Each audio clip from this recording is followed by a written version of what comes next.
வேத புஸ்தகத்தில் லூக்கா எழுதின சுவிசேஷம் 19ஆம் அதிகாரத்தில் இயேசு எரிகோ என்ற ஒரு பட்டணத்தின் வழியாய் போகும்போது ஆயக்காரருக்கு தலைவனும் ஐஸ்வர்யவானுமாய் இருந்த சகேயு எனப்பட்ட ஒரு மனுஷன் இயேசு எப்படிப்பட்டவரோ என்று அவரை பார்க்க வகை தேடினான் என்று எழுதப்பட்டிருக்கிறாரு.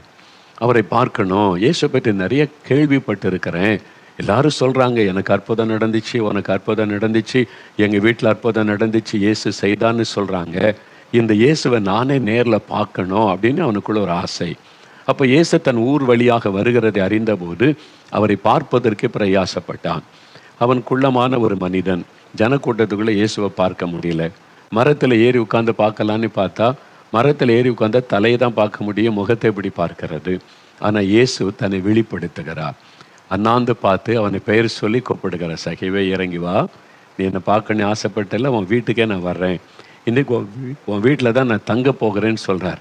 அவனுக்கு ஆச்சரியம். இயேசுவை மகிழ்ச்சியோடு அந்த மனிதர் வீட்டுக்கு அழைத்து கொண்டு போனார். இயேசு தன்னை வெளிப்படுத்துகிற ஒரு ஆண்டவர். யார் இயேசுவை பார்க்கணும், அவரை அறியணும் விரும்புகிறாங்களோ அவர்களுக்கு தன்னை அவர் வெளிப்படுத்துகிற ஒரு ஆண்டவர். இந்த நிகழ்ச்சி மூலமாக இயேசு தன்னை உங்களுக்கு வெளிப்படுத்துகிறார். அற்புதம் செய்கிற ஆண்டவர் என்று வெளிப்படுத்துகிறார்.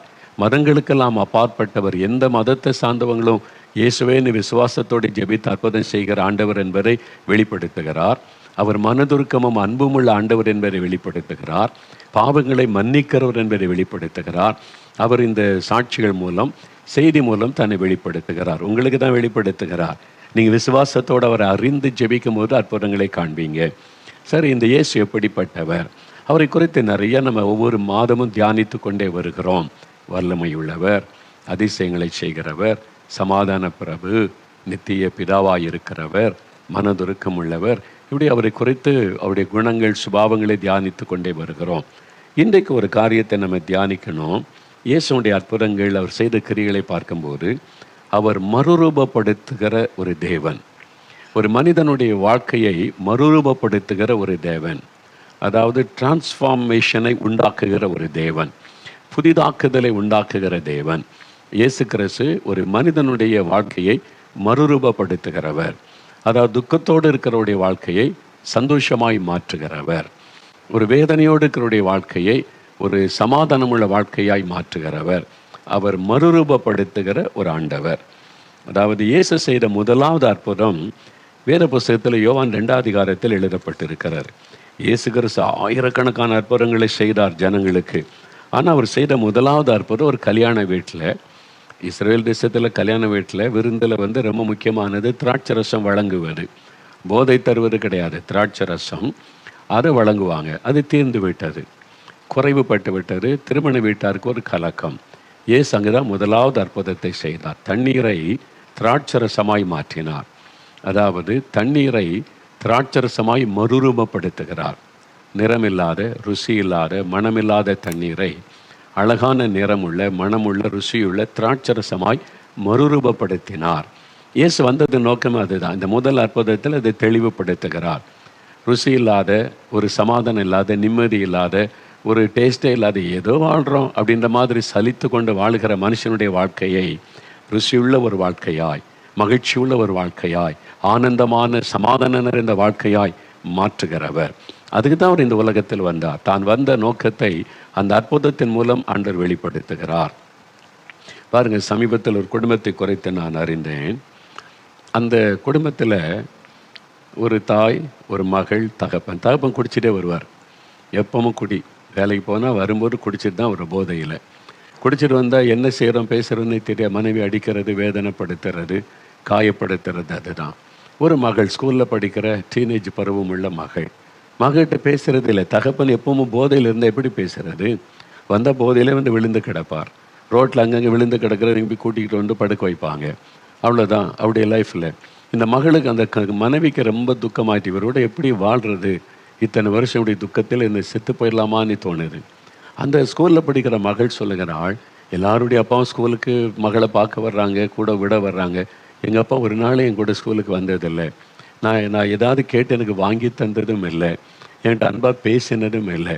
இந்த மாதிரி ஒவ்வொருத்தருக்கு தகப்பன்மார் எப்படி இருக்காங்க? எனக்கு போதையிலேயே இருக்கிறாரு, இந்த மாதிரி ஒரு தகப்பனா, இதை விட நான் மரித்து போனால் நல்லதுன்ற மாதிரி ஒரு இளம் பிள்ளைக்குள்ள ஒரு மரண வேதனை வந்து விட்டார், மறிக்கணுன்ற ஆசை வந்து விட்டது. என்ன வாழ்க்கை என்பதாக.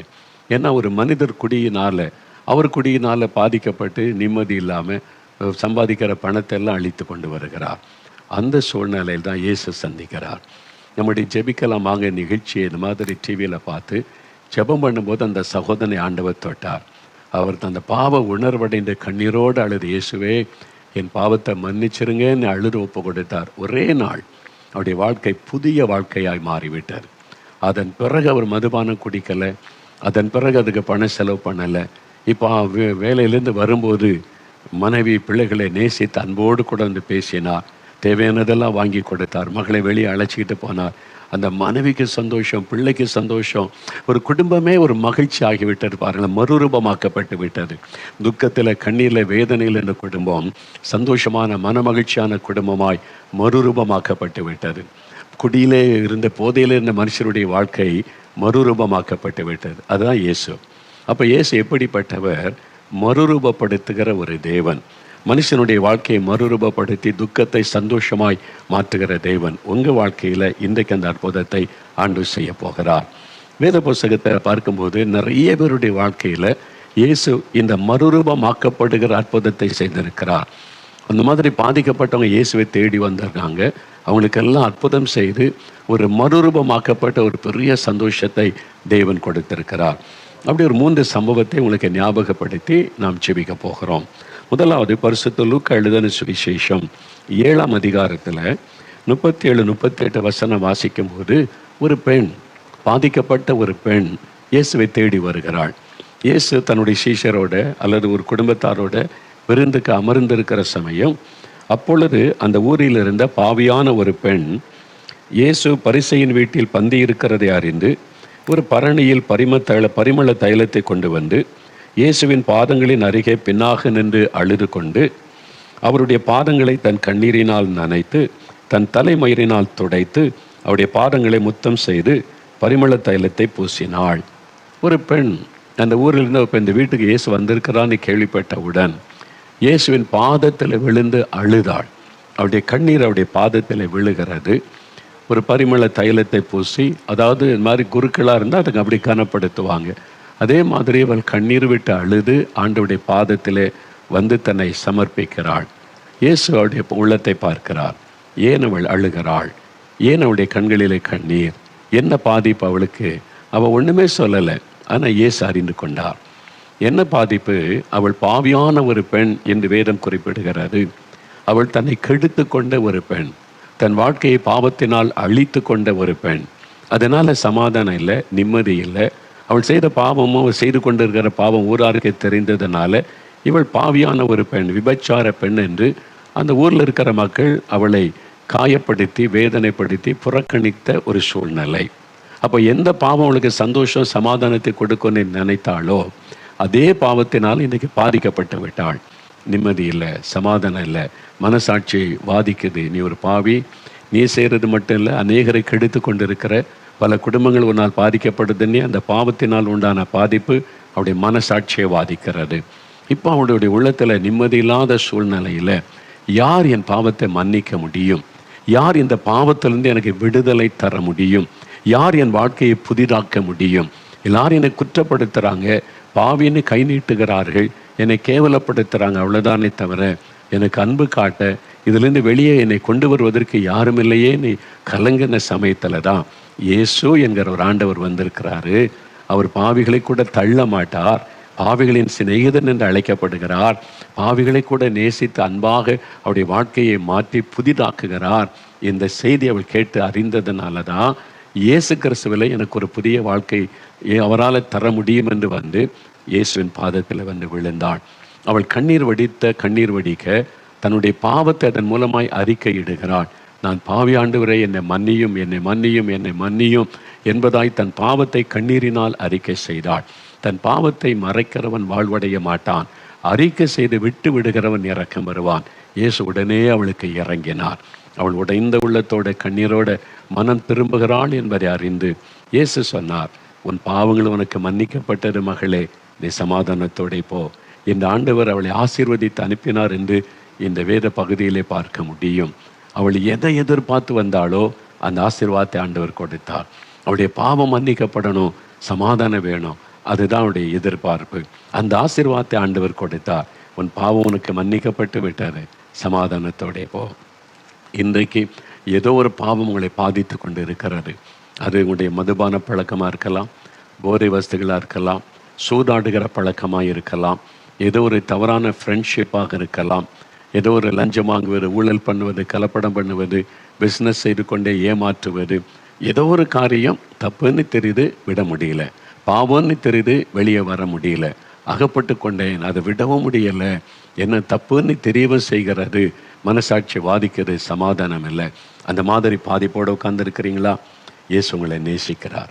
அவருடைய கண்கள் உங்களை நோக்கி பார்க்கிறது. ஆண்டவர் சொல்கிறார், நான் உன் பாவத்தை மன்னிக்கிறவரும் பாவத்திலிருந்து விடுதலை தருகிற தேவனமாக இருக்கிறேன் என்று ஆண்டவர் இன்றைக்கு உங்களை பார்த்து சொல்லுகிறார். பாருங்க, இந்த பெண் இயேசுவண்டை வந்து அழுத போது மன்னித்து ஏற்றுக்கொண்டார்ல, மறுரூபப்படுத்தினார்ல. நாங்கள் இயேசுடைய ஊழியம் ஆரம்பிக்கப்பட்ட ஆரம்ப காலம் 78வது வருஷம் ஜெபக்குழுவாக ஆரம்பித்து கூடி கூடி ஜெபம் பண்ணுவோமா. அங்கே ஒரு சகோதரி வருவாங்க. நாங்கள் ஜெபித்த இடத்துக்கு பக்கத்தில் தான் அவங்க வீடு. சோகமாகவே இருப்பாங்க, கண்ணீரோடு இருப்பாங்க. என் கணவருக்காக ஜெபிங்கய்யா அப்படின்னு சொல்லுவாங்க. அவர் கணவர் யாருன்னு பார்த்தா, அவங்க யோவான், பேர் பார்த்தா யோவான் இல்லை, பைபிளுக்கு பரிசுத்தவான் பேர். ஆனால் எப்பவும் குடி போதையில் தான் இருப்பார். போதையில் குடிச்சிட்டு வந்தால் கையில் ஒரு அருவா இருக்கும். நான் பார்த்துருக்குறது சார், ரோட்டில் அப்படியே நடந்து வந்தால் அப்படி பருவாள் அருவாளோடு தான் வருவார். இப்படியே லாந்துக்கிட்டே வருவார். சுய நினைவே இருக்காதா, எல்லாம் பயந்து அங்கங்கே தெருக்கள் இருக்கலாம், வீட்டில் ஓடி போய் கதவை மூடிக்கொள்வாங்க. அவர் வீட்டுக்கு வந்தால் அவருடைய தாயார், சொந்த தாய், மகனுக்கு பயந்து அடுத்த வீட்டில் போய் இருந்துருவாங்க. மனைவி வீட்டில் இருக்க முடியாது, வந்த அடியும் வெட்டு, அதனால் பக்கத்து வீட்டில் போய் இருந்துருவாங்க. பிள்ளைகள் பயந்து நடுங்கி கொண்டு இருக்கும். இந்த மாதிரி குடிச்சிட்டு ஒரு சுய நினைவே இல்லாமல் அருவாளோட சுத்தனா எப்படி நிம்மதி இருக்கும் யோசித்து பாருங்கள். அது மாதிரி அது வந்து குடிச்சு ஊருக்கே தெரியும் இந்த மாதிரி குடிகாரன் இந்த ஆள் அப்படின்னு சொல்லி. ராத்திரி படுக்கும்போது ஒரு பாட்டில் சாராயத்தை படுக்க பக்கத்தில் வச்சு கொள்ளுவாராம்.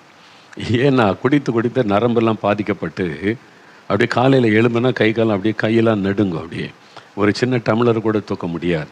அந்த கஷ்டப்பட்டு அந்த சாராயத்தை உள்ளே போன பிறகு தான் கொஞ்சம் ஸ்டிஃப் ஆகி நரம்பெல்லாம் அப்படியே செயல்பட ஆரம்பிக்கும். அதனால் சரீரமாக பாதிச்சுட்டு, நரம்பு மண்டலமாக பாதிச்சுட்டு, அது மாதிரி பாதிக்கப்பட்ட ஒரு நிலைமை. அவர் நிம்மதி இருக்குமா? அவரால் குடும்பமே பாதிக்கப்படுது. இப்போ அவர் நிம்மதியாக இருப்பார், அவருக்கு சமாதானம் கிடையாது, நிம்மதி கிடையாது. அந்த மாதிரி அவங்க மனைவி வந்து கண்ணீரோடு ஜெபிக்க சொல்லுவாங்களா. நாங்கள் ஜெபிக்கிறது மாத்திரம் இல்லை, அவர் சந்திக்கலான்னு வீட்டுக்கு போனால் நாங்கள் முன்வாசல் வழியாக போவோமா, அவர் பின்வாசல் வழியாக ஓடிடுவார்.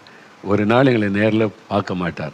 வீட்டில் போய் ஜெபம் பண்ணுவோம், ஆண்டவரே இந்த சகோதரனை ரட்சியும், இந்த மதுபான பழக்கத்தை விடுவின்னு சொல்லி. ஒரு நாள் திடீர்னு போனோம், நாங்கள் ஒரு 4-5 பேர் ஜெபக்குள்ள உள்ள நுழைஞ்சிட்டோம், வீட்டுக்குள்ளே அகப்பட்டு கொண்டார், போக முடியல. அதனால் அவர் ஆனால் பக்கத்தில் வரல, தூரத்தில் அங்கே குனிஞ்சு அப்படியே நின்று கொண்டு இருந்தார். சூழ்நிலை புரிந்துக்கிட்டு நான் சொன்னேன், ஜெபம் பண்ணுவோம் என்பதாய். ஒன்று அவர் அங்கேயே முழங்கால் போட்டார். அவருடைய மனைவி பிள்ளைகள் எல்லாம் முழங்கால் படிக்கிட்டாங்க. நாங்கள் ஜெபக்குழு சார்ந்த ஒரு 3-4 பேர் முழங்கால் படிக்கிட்டோம். அவர் ஏதாவது நம்ம கேட்டுருவோம் பேசுகிறோன்னு பயந்து அப்படியே தலையை கவுந்துக்கிட்டார். அப்போ அவருக்கு என்ன சொல்கிறது, நீ பாவம் செய்கிற, குடிக்கிற, அப்படின்னு ஏதாவது ஆலோசனை சொல்கிறா? ஆண்டவர் சொன்னார், ஒன்றும் சொல்லாத, ஒரே ஒரு வேத வசனத்தை மட்டும் வாசி அப்படின்னு சொன்னார். சரி ஆண்டவரேன்னு சொல்லி வேதத்தில் ஒரு வசனம் இருக்குது, தன் பாவங்களை மறைக்கிறவன் வாழ்வடைய மாட்டான், அறிக்கை செய்து விட்டு விடுகிறவன் இரக்கம் பெறுவான். நீதிமொழிகள் 28:13 இருக்குது. ஒரே ஒரு வசனம். அவர் அங்கே இருக்கிற தூரத்தில் நாங்கள் இருக்கிறோம், நாங்கள் இங்கே முழங்கால் பிடிட்டுருக்கோம். சத்தமாக வேத வசனத்தை மட்டும் நான் வாசித்தேன்.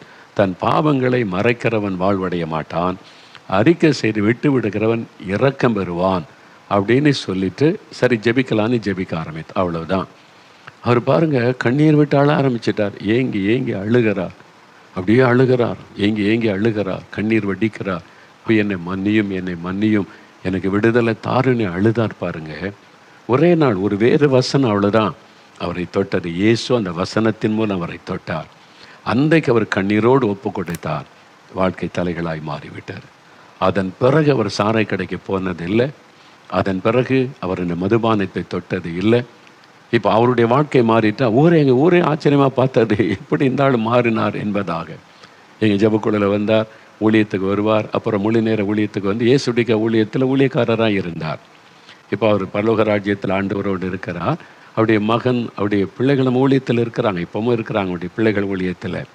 அவருடைய அதன் பிறகு பாருங்கள், தாயை நேசிப்பார், மனைவியை நேசிப்பார், பிள்ளைகளை நேசிப்பார், சூழ்நிலை மறுரூபம், அந்த குடும்பமே மறுரூபமாக்கப்பட்டு விட்டார். இதுதான் இயேசு செய்கிறார். ஒரு மனிதனுடைய வாழ்க்கையை மறுரூபப்படுத்துகிறவர், அதனால் ஒரு குடும்பமே மறுரூபமாகி மகிழும்படி செய்கிறவர். இன்னைக்கு உங்கள் வீட்டில் இந்த அற்புதத்தை இயேசு செய்ய போகிறார், உங்களுக்கு செய்ய போகிறார். அவர் உங்களுக்கு விடுதலை தருவார். இயேசுவே, என் வாழ்க்கையை நீங்கள் மறுரூபமாக்கணும், என்னால் இந்த பாவத்தை விட முடியல, என்னை மன்னித்து விடுதலை வேணும்னு உண்மையாக நீங்கள் ஜெபித்தா உங்களுடைய வாழ்க்கை இன்றைக்கி மறுரூபமாகும். அதுக்கு தான் ஆண்டவர் உங்களோடு பேசுகிறார். ரெண்டாவது ஒரு சம்பவம் பாருங்கள். பரிசுத்த மார்க் எழுதின சுவிசேஷம் 1ஆம் அதிகாரத்தில் 40 42 வசனங்களை நான் வாசிக்கிறேன் பாருங்களேன். வேத புஸ்தகத்தில் மார்க் 1ஆம் அதிகாரம் 40 42. அப்பொழுது குஷ்டரோகி ஒருவன் இயேசுவினிடத்தில் வந்து அவர் முன்பாக முழங்கால் படியிட்டு, உமக்கு சித்தமானால் என்னை சுத்தமாக்க உமாலாகும் என்று வேண்டிக் கொண்டான். இயேசு மனதுருகி கையை நீட்டி அவனை தொட்டு, எனக்கு சித்தமுண்டு, சுத்தமாகு என்றார். இப்படி அவர் சொன்ன உடனே குஷ்டரோகம் அவனை விட்டு நீங்கிற்று, அவன் சுத்தம் ஆனான் என்று எழுதப்பட்டிருக்கிறது. பாருங்க, வியாதிப்பட்ட ஒரு மனிதன், தொழுநோயினால் பாதிக்கப்பட்ட மனிதன் இயேசுவை நோக்கி கூப்பிடுகிறான், இயேசுவண்டை வந்திருக்கிறான். இவனுடைய வாழ்க்கையில் நீங்கள் பாருங்கள், அதாவது இந்த தொழுநோயினால் பாதிக்கப்பட்டவங்க வியாதி அதிகமாயிட்டா, மருத்துவம் செய்யாட்டா அவனுடைய சரீர உறுப்புகளை அந்த கிருமி அப்படியே அழிச்சிரும். அந்த மாதிரி உள்ளவங்க பாருங்கள், விரல் இருக்காது, மூக்கு இருக்காது, காது இருக்காது, அந்த நோய் அரிச்சிரும். அப்போ சரீர உறுப்புகளை இழந்து போன ஒரு நிலைமை, முகரூபமே மாறிவிடும், கண் இமை இருக்காது. நீங்கள் நான் தொழுநோய் ஆஸ்பத்திரிக்கு போயிருக்கிறேன். எங்கள் ஊர் பக்கத்தில் தொழுநோய் மருத்துவமனை இருக்கிறது. அங்குள்ள அந்த மக்களுக்கு நாங்கள் வருஷந்தோறும் கிறிஸ்மஸ் டைமில் புது உடை கொடுத்து விருந்தெல்லாம் கொடுப்போம். அதுக்கு நான் இந்த காலத்தில் போயிருக்கிறேங்கெல்லாம் சில தொழுநோய் மருத்துவமனைக்கு போயிருக்கிறேன். நான் சிலர் பார்க்கும்போது இந்த விரல் ஒன்றுமே இருக்காது, 5 விரலுமே இருக்காது. இந்த விரல்லாம் அந்த நோய் நிமித்தம் எல்லாம் போயிடும், இது மட்டும் இருக்கும் 2 விரல். அப்போ சாப்பிட முடியாது, உணவெடுத்து சாப்பிட முடியாது. அதுக்கு இதில் சூவனை போட்டு அவங்க கட்டி வச்சுருவாங்க. இந்த இடத்துல நான் பார்த்துருக்கேன், இந்த டாக்டர் கூட்டி கொண்டு எனக்கு காமிச்சிருக்காங்க. அதை வச்சு தான் அள்ளி சாப்பிடுவாங்க, ஏன்னா விரல் இருக்காது. அப்போ அந்த நோயினுடைய பாதிப்பு சரீர உறுப்புகளே அதை அரித்து தின்று விட்டு உருவமே மாறிவிடும். இல்லை, இப்போ இயேசு அவனை தொட்டு குணமாக்கும் போது அவன் சுத்தமாகுன்னு சொன்ன உடனே சுகமாகிவிட்டு. அப்படின்னா என்ன அர்த்தம்? இல்லாத விரல் முளைத்திருக்கிறது, முட்டையான விரல் நீளமாய் மாறிவிட்டது. அப்போ அந்த நோயினால் பாதிக்கப்பட்ட இல்லாத காது புதிதாய் மாறிவிட்டது, மூக்கு புதிதாய் மாறிவிட்டது, இமைகள் புதிதாய் மாறி முகரூபமே மறுரூபமாக்கப்பட்டு விட்டது, மாற்றப்பட்டு விட்டது. அந்த நோயின் நிமித்தம் அகோரமாய் காணப்பட்ட அந்த மனிதனுடைய ரூபம் இப்போ மாற்றப்பட்டு விட்டது. ஒரு நோயினால் உண்டாகிற பாதிப்பு நம்முடைய சரீரத்தை வித்தியாசமாய் மாற்றிவிடும். அவர் ஒரு சரீரத்தினுடைய சிலருடைய ரூபம் மாறிவிடும், அழகு மாறிவிடும் அந்த பாதிப்பினால. ஆனால் ஆண்டவர் தொட்டு சுகமாக்கும் போது ஒரு புதிதாக்குதல், நம்முடைய சரீரமே புதிதாய் மாறிடும், முகரூபமே புதிதாய் மாறிடும். நீங்கள் பாதிக்கப்பட்டு இருக்கிறீங்க சர்ம வியாதினால, குஷ்டரோக வியாதியா, தோல் வியாதியினால, அல்லது கேன்சர் வியாதியினால, ஆஸ்துமா வியாதியினால, ஆர்த்ரைட்டிஸ். பார்த்தீங்களா, ஆர்த்ரைட்டிஸ் இந்த வியாதி மத்தேயு 9ஆம் அதிகாரத்தில் முதல் 5 வசனம் வாசித்தா, திமிர்வாதக்காரனாக இருந்த ஒரு மனிதனை இயேசுவண்ட கொண்டு வர்றாங்க. திமிர்வாதக்காரன் அப்படின்னா முடக்குவாதம், அப்படியே அந்த திமிர்வாதம் அவனை முடக்கி வச்சிடும், கை காலில் மடங்கிரும், நீட்ட முடியாது, படுக்கையில் காலை நீட்டி படுக்க முடியாது, சுருண்டு இருப்பான், அப்படி கட்டி தான் கொண்டு வருவாங்க. அது மாதிரி தான் இயேசுவண்டை கொண்டு வந்தாங்க. இயேசு அவனை குணமாக்குகிறார். எழுந்து படுக்கை எடுத்து நடனா எலும்பு எல்லாம் சரியாகுது, கையெல்லாம் சரியாகுது, கால் சரியாகுது, புதிய ஒரு ரூபமாய் அவன் மாற்றப்படுகிறான். முடங்கி இருந்த கை கால்கள் நேராக்கப்படுகிறது. அற்புதமான ஒரு மாற்றம், புதிதாக்குதல், மறுரூபப்படுத்த அந்த நோயினால் பாதிக்கப்பட்ட சரீரத்தை ஆண்டவர் மறுரூபப்படுத்துகிறார். இப்போ எளிமையானால் நிற்க முடியுது, நடக்க முடியுது. இதுக்கு முன்னால் அப்படி இல்லை. இயேசு செய்த ஒரு பெரிய அற்புதம் பாருங்கள். மத்தேயு 9ஆம் அதிகாரம் 27 வாசிக்கும் போது 2 குருடர்கள் இயேசுவே தாவீதின் குமாரனே இறங்குன்னு கூப்பிடுறாங்க. பிறவிலேயே கண் தெரியாதவர்கள். அப்போ பார்வையற்றவங்க, பிறவிலேயே பார்வையற்றவங்களை அந்த கண்ணை பார்த்தீங்கன்னா முழுமையான கண்ணாக இருக்காது. பார்த்துருக்கீங்களா? சிலருக்கு முழுமையான கண்ணாக இருக்கும், பார்வை இருக்காது. சிலருக்கு அந்த கருப்பு விழியே தெரியாது, வெள்ளை விழியே சிலருக்கு தெரியாது, அப்படியே உள்ளுக்குள்ளே போன மாதிரி இருக்கும், அந்த கண் இருக்காது. ஆனால் இப்போ இயேசு அற்புதம் செய்த போது புதிய கண் உருவாகிறது. மறுரூபம். அதான் இயேசு செய்கிற அற்புதம். மறுரூபம், மறுரூபமாக்குகிற தேவன். ஒரு தாயார் பாருங்க, 40 வருஷத்துக்கு மேலே முடக்குவாதம், கொஞ்சம் கொஞ்சமாக வியாதி தாக்கி தாக்கி விரல் இப்படி மடங்கி தான் இருக்கும், இப்படி இருக்கும். அந்த அந்த ஒரு டம்ளர் கூட அவங்களால இப்படி பிடிச்சு தூக்க முடியாது. அப்படியே விரல் மடங்குனதுனால இப்படி 2 கையில் பிடிச்சி தான் தண்ணி குடிக்க முடியும். அப்படியே முடக்கப்பட்டு விட்டார், காலம் முடக்கப்பட்டு விட்டார் 40 வருஷத்துக்கு மேலே. நம்ம ஜெபிக்கலாம் வாங்க நிகழ்ச்சியை பார்த்தபோது அவங்க நம்பிக்கை இழந்துட்டாங்க. 40 வருஷமாக என் சரீரம் இப்படி தான், இனி அவ்வளோதான், இன்னும் கொஞ்ச நாள் வாழப்போகிற அவ்வளோதான்னு சொல்லி. ஆனால் இந்த நிகழ்ச்சியை பார்த்து சாட்சிகளை கேட்டபோது ஒரு விசுவாசம், இயேசு அற்புதம் செய்வார், விடுதலை தருவார் என்கிற ஒரு பெரிய விசுவாசம் அவர்களுக்குள்ளே வந்து விட்டது. அந்த விசுவாசத்தோட அவங்க ஜெபிக்க ஆரம்பித்தாங்க. இயேசுவே, நீர் என்னை குணமாக்க முடியும், என் சரீரத்தை புதிதாக்க முடியும், எனக்கு ஒரு அற்புதத்தை நீர் செய்ய முடியும்னு சொல்லி விசுவாசத்தோட ஜெபிக்க ஆரம்பித்தாங்க.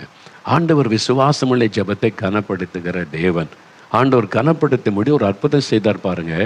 இப்படி இருந்த விரல் அப்படியே நேராக மாற ஆரம்பித்தது, புதிதாக மாறிவிட்டது, கால் புதிதாய் மாறிவிட்டது. இப்போ எப்படி இருக்கும் பாருங்க. இப்போ அவங்க கையால் இந்த கப்பை தூக்க முடிகிறது, இதுக்கு முன்னால் முடியாது. ஆண்டவர் புதிதாக்கி விட்டார், மறுரூபப்படுத்தி விட்டார். பாதிக்கப்பட்ட சரீர உறுப்பை இயேசுடைய வல்லமை தொட்டபோது அது ஒரு மறுரூபமாய் மாற்றப்பட்டு விட்டது. இயேசு செய்கிற ஒரு பெரிய அற்புதம் பார்த்தீங்களா? இதே மாதிரி தான் இன்றைக்கு உங்கள் வாழ்க்கையில் ஒரு அற்புதம் உங்களுக்கு தேவை. இயேசு அந்த அற்புதத்தை செய்வதற்குத்தான் உங்களோடு பேசி கொண்டிருக்கிறார். என் மகனே, நீ பாதிக்கப்பட்டிருக்கிற, உன் சரீரம் பாதிக்கப்பட்டிருக்கிறது, நான் அதை மறுரூபப்படுத்த வல்லமை உள்ள தேவன் என் ஆண்டவர் உங்களோடு கூட பேசுகிறார். பாதிக்கப்பட்ட உங்களுடைய சரீரம், அந்த உறுப்புகள் புதிதாய் மறுரூபமாக்கப்பட்டு விடும், அவரால் முடியும். என் சாட்சி உங்களுக்கு தெரியும் இல்லை? நான் 14 வயசில் என்னுடைய இருதயம் என்லார்ஜ் ஆகிட்டு, பெருசாகிட்டு, ஹார்ட் என்லார்ஜ்மெண்ட், அது அந்த என்னுடைய இருதய பாதிப்பினால் உண்டானது. அது பெருசாகி கடைசியில் ரொம்ப சீரியஸ் ஆகி வலது கால் நடக்க முடியாது. ஆஸ்பத்திரிக்கு என்னை தூக்கிட்டு தான் போவாங்க. சட்டை கழட்டிட்டு தான் டாக்டர்ஸ்லாம் செக் பண்ணுவாங்க. அப்படி சட்டை கழட்டிட்டு அப்படி போகும்போது வெளியே இருதயம் பல்ஜாகி இருக்கிறது வெளியவே தெரியும். அந்த அளவிற்கு பாதிப்பு, இந்த இடம் வீங்கி இருக்கிறது தெரியும். அந்த இருதயம் அப்படியே ஆச்சரியமாக எல்லாம் பார்ப்பாங்க. அது மாதிரி என் இருதயத்தினுடைய பாதிப்பு, வியாதியினால் உண்டான பாதிப்பு என் வாழ்க்கையில் அவ்வளோ பெரிய காரியத்தை செய்து விட்டது. ஆனால் நான் மரணப்படுக்கையில் படுத்திருந்த சமயம் காலும் செயல்படாது, ஒரு கால், வலது கால் மாத்திரம். அதனால் என்னால் நிற்க முடியாது, நடக்க முடியாது, படுத்த படுக்கை. அப்புறம் இருதயமும் வித்தியாசம் வீங்கிட்டு, எலும்பும் தோலுமாயிட்டு, உருவமே மாறிவிட்டார். இந்த நோய் நிமித்தம் என் உருவமே மாறிட்டு, பேச பலன் கிடையாது, என் உருவமே எலும்பும் தோலுமாகி விட்டார். அப்போ சொந்தக்காரங்க மற்றவங்களாம் பார்க்க வந்தால், அவனா இப்படி இருக்கிறான், ஐயோ இவன் பிழைக்கிறது கஷ்டம் இல்லை, இனிமே அவ்வளோதான், அப்படி தான் சொல்லிட்டு போனாங்க. அந்த மாதிரி நம்பிக்கை இழந்து போன சூழ்நிலை, இந்த நோய் நிமித்தம் உருவமே மாறிவிட்டது. ஆனால் ஜெபம் பண்ணும்போது ஒரு சகோதரர் எனக்காக ஜெபித்த போது ஆண்டவர் இயேசுடைய கரம் என்னை தொட்டார். அவருடைய தொடுதலை உணர்ந்தேன். தொட்ட உடனே ஆச்சரியமான அற்புதம், வீங்கி இருந்த இருதயம் நார்மலாய் மாறிவிட்டார். இந்த பல்ஜாகி இருந்த இடம் அப்படி உள்ளே போயிட்டு நார்மலாக மாறிட்ட இருதயம். செயலற்று போன கால் செயல்பட ஆரம்பித்து விட்டார். எப்படி யோசித்து பாருங்களேன், எவ்வளோ பெரிய ஆச்சரியமான அற்புதம். என்னால் கிரகிக்கவே முடியல. இப்படி ஒரு கடவுளா? நான் எத்தனை கடவுளை நம்பினேன், எத்தனை கடவுளை தேடினேன், எத்தனை கடவுளை சரையில் விழுந்து சாஸ்தாமாக விழுந்தெல்லாம் நான் கும்பிட்டு அந்த கடவுள் மேலே பக்தியாக இருந்தேன். ஒருத்தர் கூட எனக்கு உதவி செய்யலையே. பக்தியாக நாங்கள் எவ்வளோ நான் விண்ணப்பம் பண்ணினேன், பிரார்த்தனை பண்ணினேன், குடும்பத்தான் எல்லா இடமும் அலைந்து பிரார்த்தனை பண்ணினாங்களே. ஆனால் நான் அவர் இயேசுன்னா வெறுத்தேன். அது வெளிநாட்டு கடவுள், அவர் யாருன்னு சொல்லி இயேசுவை கேவலமாய் பேசினேன். ஆனால் அவர் வந்து என்னை தொட்டு என்னுடைய சரீரத்தையை புதிதாய் மாற்றிட்டார். வீங்கிருந்து இருதயம் உள்ளே போயிட்டு கால் நடக்க முடிகிறது. கொஞ்ச நாட்கள் டக்குன்னு மாற்றம், எலும்பு தோலுமாக என்னுடைய சரீரம் ஆரோக்கியமாய் மாறிவிட்டது. பரிபூர்ணமான ஒரு மாற்றம். அதான் இயேசு மறுரூபப்படுத்துகிற ஆண்டவர். வியாதினால் உங்களுடைய குழந்தை பாதிக்கப்பட்டு எலும்பும் தோலுமாக இருக்கலாம். இன்றைக்கு நீங்கள் ஜெபிக்கிற ஜெபத்தில் இயேசு அற்புதம் செய்வார். மறுரூபமாக்கப்பட்ட ஒரு குழந்தையாக, புதிதாக்கப்பட்ட குழந்தையாக நீங்கள் பார்ப்பீங்க. அந்த நோய் விலகும், பலவீனங்கள் மாறும், சுகம் உண்டாகும். சில வியாதி வந்துட்டா பாருங்களேன், உங்களுடைய ரூபமே மாறிடும். பார்த்துருக்கீங்களா? சிலரை திடீர்னு பார்த்தா என்னாச்சு, உங்கள் ரூபமே இப்படி இருக்கு. வியாதி, ஆஸ்துமா, கேன்சர், இந்த மாதிரி ஒரு வியாதி வந்துட்டு வாத வியாதி முடக்குவாத சரீரமே போயிட்டு ரூபமே மாறிடும். ஆனால் இயேசு கிறிஸ்து தொடும் பொழுது புதிதாக்கப்பட்ட ஒரு சரீரமாய் மாற்றப்படும். மறுரூபமாக்கப்பட்ட சரீரமாய் ஆண்டவர் மாற்றுகிற தேவன் உங்களுக்கு செய்வார். இன்றைக்கு ஆண்டவர் செய்வார். இன்றைக்கு இன்னும் கொஞ்ச நேரத்தில் நம்ம பிரார்த்தனை செய்ய போகிறோம். விசுவாசத்தோட ஒருவேளை உங்களுடைய குழந்தை, உங்களுடைய கணவர், உங்களுடைய மனைவி, அல்லது உங்கள் வீட்டில் இருக்கிற உங்களுக்கு பிரியமான யாரோ ஒருவர் அப்படி பாதிக்கப்பட்ட நிலைமையில் படுக்கையில் வைத்து கொண்டு கலங்கி கொண்டு இருக்கிறீங்களா? இன்றைக்கு இயேசு செய்ய போகிற அற்புதம் மறுரூபம் படுத்துகிற ஒரு அற்புதம். அவன் வாழ்க்கை மறுரூபமாகிவிடும். நோய் இல்லாத சமயத்தில் உங்களுடைய சரீரம் எப்படி இருந்ததோ அப்படி ஆண்டவர் மறுரூபமாக்கி விடுவார். விசுவாசிங்க, விசுவாசிங்க. இன்றைக்கு விசுவாசிங்க, உங்களுடைய வாழ்க்கையில் ஒரு அற்புதம் நடக்கும். இயேசு மறுரூபப்படுத்துகிற ஆண்டவர். மூன்றாவது ஒரு அற்புதம் பாருங்க. பரிசுத்த மார்க் எழுதின சுவிசேஷம் 5ஆம் அதிகாரம். பரிசுத்த மார்க் எழுதின சுவிசேஷம் 5ஆம் அதிகாரம் 1 முதல் நீங்கள் வாசித்து பார்த்தால், இயேசு கதரேனருடைய நாட்டுக்கு வருகிறார். அப்படி ஒரு இடம் இருக்குது, கலிலேய கடல். எப்போவும் நீங்கள் பார்க்க முடியும், கலிலேய கடலில் ஒரு பகுதியில் இந்த கதரேனருடைய நாடு அப்படின்னு ஒரு இடம் இருக்கிறார். அங்கே ஒரு அசுத்த ஆவி உள்ள ஒரு மனிதன் கல்லறை தோட்டத்திலே வசித்து கொண்டிருந்தான். கல்லறை தோட்டத்தில் யாராவது வசிப்பாங்களா? அந்த வெளியே போறதுக்கே பயப்படுவாங்க. ஆனால் இவனுடைய குடியிருப்பே கல்லறை தோட்டம் தான். மனிதர்களை செத்தவங்களை புதைக்கிறாங்கல்ல, அங்கே தான் இந்த மனிதன் இருப்பான். இவன் அசுத்தாவினால் பாதிக்கப்பட்டவன். லேகியோன் என்று அழைக்கப்படுகிறதை பார்க்கிறோம். லேகியோன் என்றால் 6000 குறிக்குமா. ரோமருடைய படையில் 6000 பேர் உள்ள ஒரு படைக்கு பேர் லேகியோன் என்று பெயர் அப்படின்னு சொல்கிறாங்க. அப்போ இந்த மனிதன் மேலே ஆயிரக்கணக்கான அசுத்த ஆவிகள் அவனை ஆட்கொண்டு விட்டது. ஒரு பிசாசை பிடிச்சாலே பெரிய பாடு. 6000 பிசாசு ஒரு ஆளுக்குள்ளே வந்தால் எப்படி இருக்கும்? ஒரே ஆளுக்குள்ளே பல ஆவி இருக்குமா? இருக்கும். அது மாதிரி இருக்கிறது. அதனால தான் சொல்லி எழுதியிருக்குது. இப்பவும் அப்படி ஆட்களை பார்க்க முடிகிறாரு. அப்போ ஆயிரக்கணக்கான ஆவிகள் ஒரு மனிதனுக்குள்ளே அசுத்தாவி நுழைந்ததுனால அவனுடைய வாழ்க்கை எப்படி இருக்குது பாருங்களேன். வஸ்திரம் இல்லை, அவனுக்கு வஸ்திரத்துக்குள்ள கிழிச்சு எரிஞ்சிருவான். அப்போது அவனுக்கு நம்ம வஸ்திரம் இல்லாமல் இருக்கிறோமே, இது ஒரு ஷேம் ஆச்சு. அந்த உணர்வே கிடையாது. ஏன்னா பிசாசு அவரை முற்றிலும் ஆட்கொண்டதுனால அவன் நினைவு தப்பி விட்டது. இனி என்ன பேசுகிறோம், என்ன செய்கிறான் ஒன்றும் தெரியல. வஸ்திரம் இல்லாதவனாக இருந்தான். கூக்குரலிட்டு கொண்டிருப்பான், அப்படியே சத்தமிட்டு கொண்டே இருப்பான். தன்னுடைய கையில் என்ன கிடைக்கிற கல்லை எடுத்து தான் சரீரத்தை தானே கீறிக்கொள்ளும். அப்படி அதனால் ரத்தம் வடியும், காயப்பட்டு இவன் அடக்கம். அந்த வழியை யாரும் போக முடியாது, எல்லாம் பயம், அடிச்சிருவான். அந்த மாதிரி செய்கிறதுனால இவனை கட்டி வைக்கணும்னு சங்கிலிகளை மாட்டினாங்க. கையில் சங்கிலிகளை மாட்டினாங்க. அதை உடைச்சி எறிஞ்சிட்டான். வேறு வசனத்தில் சங்கிலிகளை முறித்து விலங்குகளை தகர்த்து போடுவான். அதெல்லாம் தகர்த்துறான். விலங்கு போட்டாலும் சரி, சங்கிலியை வச்சு கட்டினாலும் சரி, எல்லாத்தையும். அந்த ஆவிக்கு அவ்வளோ பெரிய ஒரு பலன் இருந்தது. அந்த அசுத்த ஆவி அவனை எப்படி அடிமையாக்கி வைத்திருந்தது. அப்போ யோசித்து பாருங்கள், வஸ்திரம் தரிக்கலை, தலைவிரி கோலத்தோடு அவன் எண்ணெய் தேய்க்கலை, குளிக்கலை. அப்புறம் சரீரத்தை காயப்படுத்தி ரத்த காயத்தோட சரீரம், கைகளை சங்கிலி தொங்கி கொண்டிருக்கிறது. என்னன்னு பார்த்தா உடை தெரிந்து விட்டான். அவனுடைய ரூபமே எப்படி மாறி இருக்குது பாருங்கள். சில சொல்ல என்ன பிசாசு மாதிரி இருக்கிறான் அப்படி சொல்லுவாங்க, பார்த்துருக்கீங்களா? அப்போ 6000 பிசாசு பிடித்த ஒரு மனிதன் எப்படி இருந்திருப்பான்னு யோசித்து பாருங்கள். அப்படி ஒரு பாதிப்பு. இப்போ இயேசு அவனை சந்திக்க போகிறார். இயேசு அவனை சந்திக்கிறார். தூரத்தில் இயேசு பார்த்த உடனே அந்த அசுத்தாவி கத்துகிறது, நசரேயனாகிய இயேசுவே. அந்த பிசாசுக்கு தெரியும் இயேசுன்னா யாருன்னு தெரியும். அந்த பிசாசுக்கு இயேசு சொன்னார், அவனை விட்டு புறப்பட்டு போ. இயேசு ஒரே ஒரு வார்த்தை சொன்னார், அவ்வளோதான். அந்த ஆவி போய்விட்டார், அவனை விட்டு போய்விட்டார். அவன் விடுதலை ஆக்கிவிட்டான். இப்போ பாருங்கள், 15வது வசனம் சொல்கிறாரு, இயேசுவனிடத்தில் மற்றவங்களாம் பார்க்கும்போது அந்த லேகியோன் ஆகிய பிசாசு பிடித்திருந்தவன் வஸ்திரம் தரித்து உட்கார்ந்து புத்தி தெளிந்திருக்கிறதை கண்டு பயந்தார்கள். இல்லைங்களா? பிசாசை பிடிச்சிருக்கும் போதும் பயப்படுறாங்க, புத்தி தெளிஞ்ச நல்லவனாக இருக்கும் போதும் பயப்படுறாங்க. மக்களும் என்னதான் சொல்கிறது பாருங்க. அவன் பிசாசை பிடிச்சி சங்கிலிகளாம் உடைச்சிருவான், கீறி கொள்வான், சத்தமிடுவான், அப்போ பயமாக இருக்கும். இப்போ நல்ல வஸ்திரம் தரித்து அமைதியாக சாந்தமாக உட்கார்ந்துருக்கிறான். மக்கள் அவனை பார்த்து பயந்தாங்களாம். என்னடா அது, இப்படி இருந்தால் இப்படி மாறிட்டான், என்ன இப்போ வஸ்திரம் தரிச்சிருக்கிறான், சாந்தமாக இருக்கிறான், அமைதியாக இருக்கிறான், எப்படி என்ன மாற்றம் அவனுக்குள்ளே எப்படி வந்தது? இயேசு இயேசு இயேசு என்கிற அற்புதமான ஆண்டவர், மறுரூபப்படுத்துகிற ஆண்டவர். பார்த்தீங்களா? அவன் புத்தி தெளிந்திருக்கிறதை கண்டு இது எப்படி அது குறித்த ஒரு பயம் அவங்களுக்கு. இயேசு என்கிற ஆண்டவர் தான் இவனுடைய வாழ்க்கையை மறுரூபப்படுத்தி இருக்கிறார். அவனுக்கு வஸ்திரம் கொடுத்து அவன் உட்கார வச்சிருக்கிறாரு.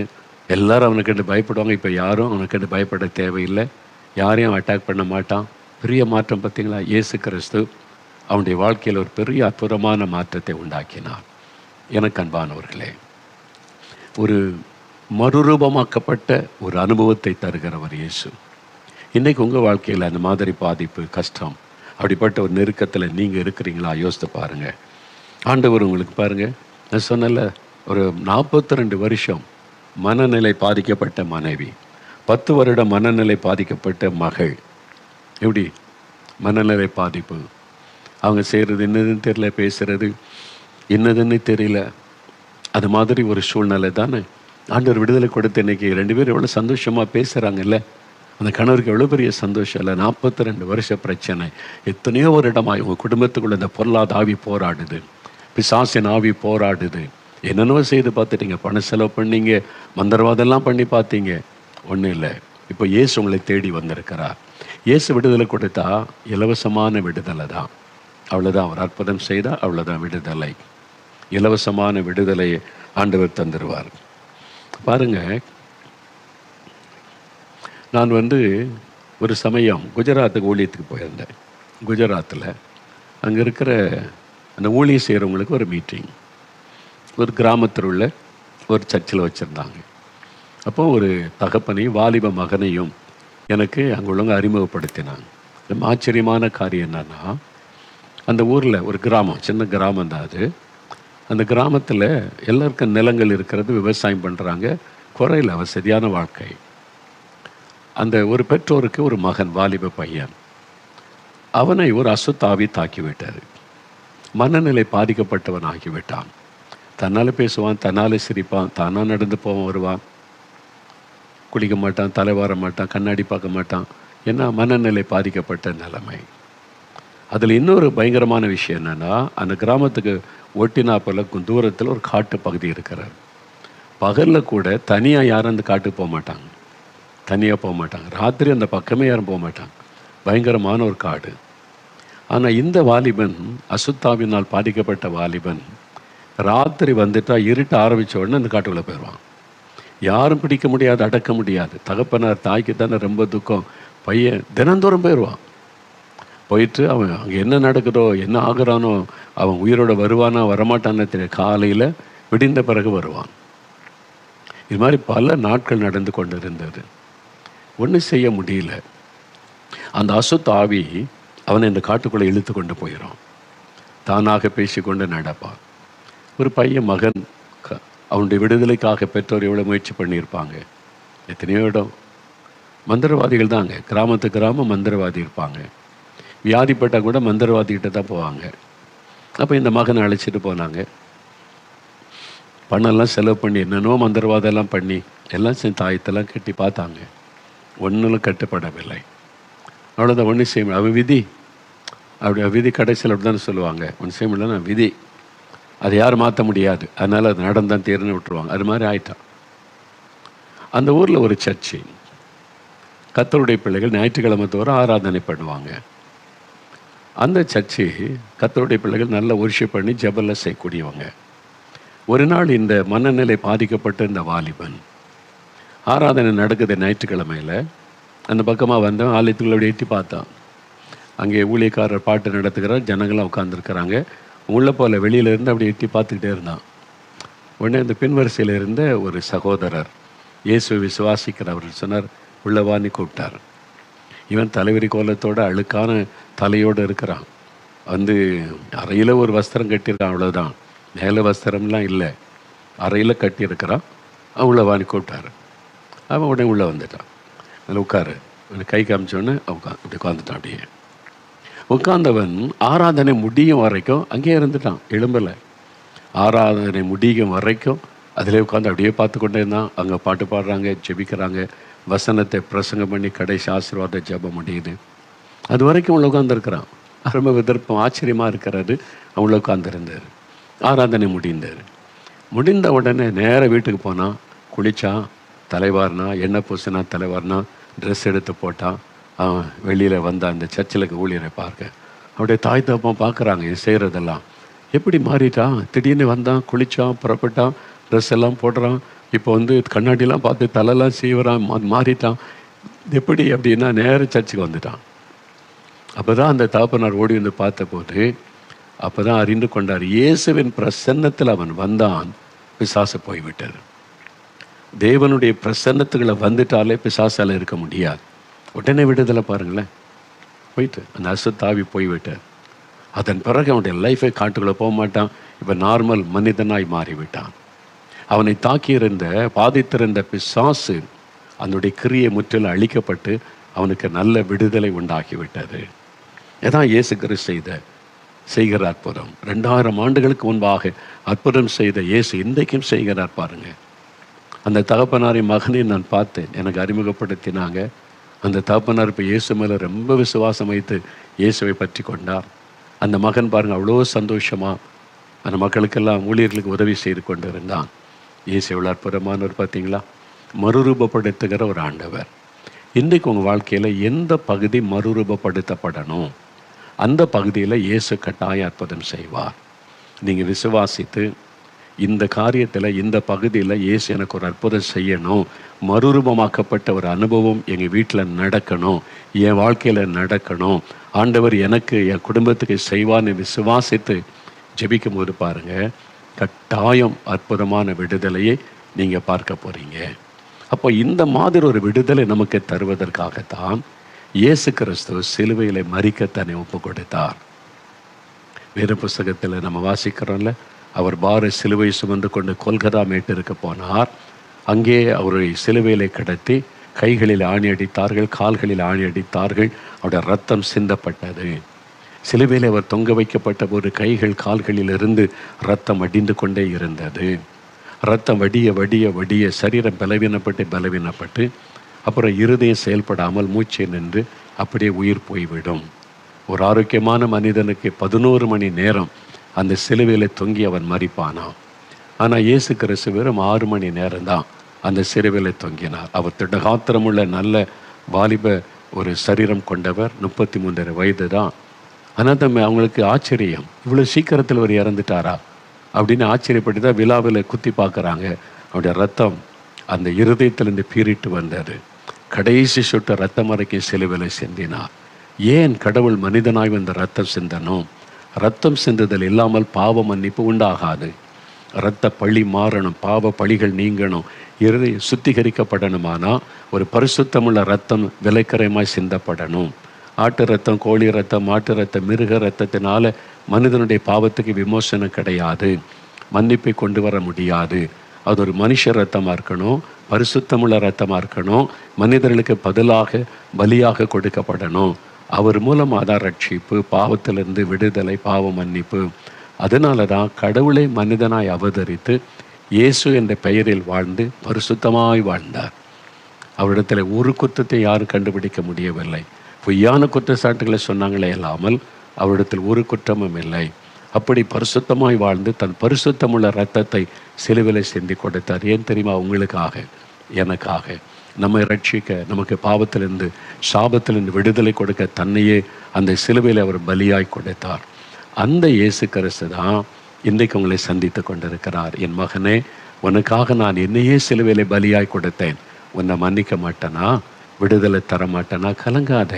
என் பாவம் மன்னிக்கப்படுமா அப்படின்னு அங்கலாய்க்காத. சகல பாவங்களை மன்னிக்க இயேசுக்கு அதிகாரம் உண்டு. இயேசு கிறிஸ்துவின் ரத்தம் சகல பாவங்களை நீக்கி நம்மை சுத்திகரிக்கும் என்று வேதத்திலே வாசிக்கிறோம். அதனால் அவருடைய இரத்தத்தின் வல்லமை உங்களுக்குள்ளே இறங்கினா சகல காரியத்திலும் ஒரு விடுதலை மாற்றத்தை நீங்கள் காண்பீங்க. இன்றைக்கு இப்போ அது நிமித்தம் உங்களுக்கு அற்புதம் நடக்க போகிறது. உங்களுடைய நோய்களை கூட சுமந்து விட்டார் என்று வேதத்திலே பார்க்கிறோம். பாடுகள் துக்கங்களை கூட சிலுவையில் சுமந்து விட்டார் என்று வேதத்திலே பார்க்கிறோம். நமக்காக சிலுவையில் சாபம் ஆனார். அப்போ நம்முடைய பாவம், சாபம், வியாதி, வேதனை, கஷ்டம், கண்ணீர் எல்லாவற்றையும் சிலுவையிலே அவர் சுமந்து முடித்து விட்டார். அதனால் அவரால் தான் நம்மை மறுரூபப்படுத்த முடியும். அவரால் தான் நம்முடைய வாழ்க்கையை மாற்றி அமைக்க முடியும், ஒரு புதிய வாழ்க்கையை தர முடியும். அவரால் தான் நிம்மதி, சமாதானம், தெய்வீக சமாதானத்தை நமக்குள்ளே தர முடியும். அந்த இயேசு உங்கள் பக்கத்தில் வந்திருக்கிறார். என்ன சொல்ல போகிறீங்க? ஆண்டவரே, இந்த இயேசு அவர் கொடுக்கிற ரட்சிப்பு, மன்னிப்பு எனக்கு வேணும், என் உள்ளத்தில் நீங்கள் வரணும் அப்படின்னு அவரை ஏற்றுக்கொள்ள உங்களை அர்ப்பணித்து கொண்டா உங்களுடைய வாழ்க்கையில் ஆச்சரியமான மாற்றத்தை இன்றைக்கு பார்ப்பீங்க.